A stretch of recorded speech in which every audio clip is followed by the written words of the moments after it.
Bonjour tout le monde, voici une petite présentation du rig que j'ai fait. Mon nom est Dominique Gagné. Je suis un étudiant à l'Université Laval en bac en arts et sciences de l'animation. J'ai fait une technique de 3 ans avant au Cégep du Vieux-Montréal où j'ai appris à riguer les rudiments du rig en fait. Aujourd'hui, je vais vous présenter le robot Piano Transformer. C'est sur le projet actuel que je travaille à l'école. Nous avons, en fait, le concept était qu'un personnage, justement, joue du piano, se trompe et finalement, se fâche contre le piano. Et le piano, comme de fait, est un transformer. Je vais vous présenter grossièrement comment que je me suis pris pour faire cette tâche-là. Essentiellement, le rig m'a pris 2 jours, gros blitz de temps. Il fallait absolument que je travaille sur de l'animation puis supporter mes coéquipiers.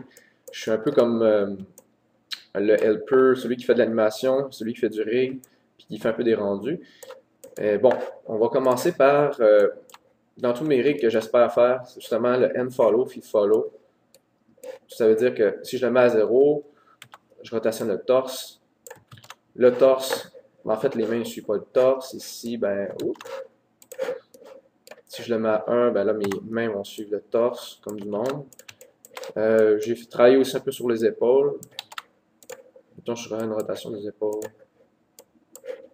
Puis sur mon torso, j'avais besoin, en fait, vu que c'est un transformer, d'extraire certaines pièces. C'est rare qu'on fait des contraintes en translation, mais dans ce cas-ci, j'avais besoin justement d'extraire seulement cette pièce-là. Rendu ici, c'est sûr que c'est la limite du personnage qui m'impose ça. Mon concept de base, j'ai créé le concept art de ce personnage-là. Puis un copain me l'a modélisé. Comme vous voyez, quand même une certaine limitation au niveau des bras. C'est pas parfait, mais comme je dis, l'important pour le film que vous allez voir, c'est qu'il soit fonctionnel.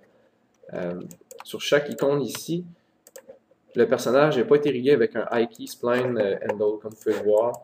Les high key handles ont été seulement mis sur les bras, comme un personnage normal, en essayant de garder le plus possible la simplicité dans le modèle. Ces icônes-là servent simplement à contrôler, par exemple, les côtes. Parce que j'avais besoin de faire vivre, comme faire respirer mon personnage. Donc j'ai animé ces côtes-là, un peu comme une méduse dans le cas du film. C'est quand même le fun. Puis essentiellement, c'est l'icône ici permet de rotationner un peu tout. Les gears sont dans le film, je les ai animés, mais comme vous voyez, je les ai animés vraiment simplement en faisant une rotation d'un cylindre ici. J'ai pas conçu de chenille vraiment fonctionnelle. Je sais par contre comment le faire, j'ai trouvé le tutoriel qui me l'expliquait, mais avec le temps que j'avais pour les résultats escomptés, c'était simplement pas nécessaire. Je vais vérifier si j'ai toujours mon... il y a beaucoup de géométrie, en effet. Je me suis donné la peine. En fait, quand j'ai reçu le modèle, il était déjà beaucoup en haute définition. J'ai quand même donné une note de smooth sur certaines pièces seulement.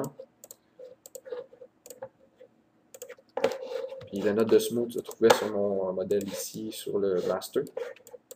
Je me suis donné 2 animations, 2 icônes d'animation au cas que j'aurais des problèmes plus tard. Il n'y a pas de stretch and squash par contre dans ce modèle-là. Je faisais simplement animer un peu le scaling avec parcimonie pour pas justement, parce que vous voyez comme quand on scale un personnage ou des os, en fait les bras scale aussi, c'est pas très idéal, mais l'important c'est que ça fonctionne.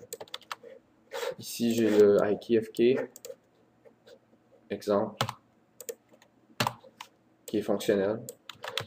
Si je regarde justement dans la morphologie du personnage, le bras il doit plier comme ça. Donc je me suis arrangé pour que, à peu près conserver les limites du personnage dans l'animation. Mais c'est évident quand il est flou, je triche. Exemple, j'ai testé mon filament ici, comme vous pouvez voir avec une curve. J'ai testé avec la dynamique auparavant. Mais au cours de l'animation, je me suis rendu compte que c'était vraiment, c'était simplement pour animer ça comme un petit détail à la fin. La dynamique, je l'ai enlevée parce que tout simplement, ça faisait en fait, j'avais un peu plus de difficulté à la contrôler. Mais j'ai quand même parvenu à faire quelque chose d'intéressant avec ça. Mais dans ce cas-ci, je n'avais pas besoin. Donc, ça ressemble à ça. Le torse sert d'œil pour le personnage. J'ai un métronome aussi qui c'est un peu le cœur. Donc, ça, c'est le dernier rig que j'ai fait en 2011. Je vous remercie de votre écoute. Au revoir.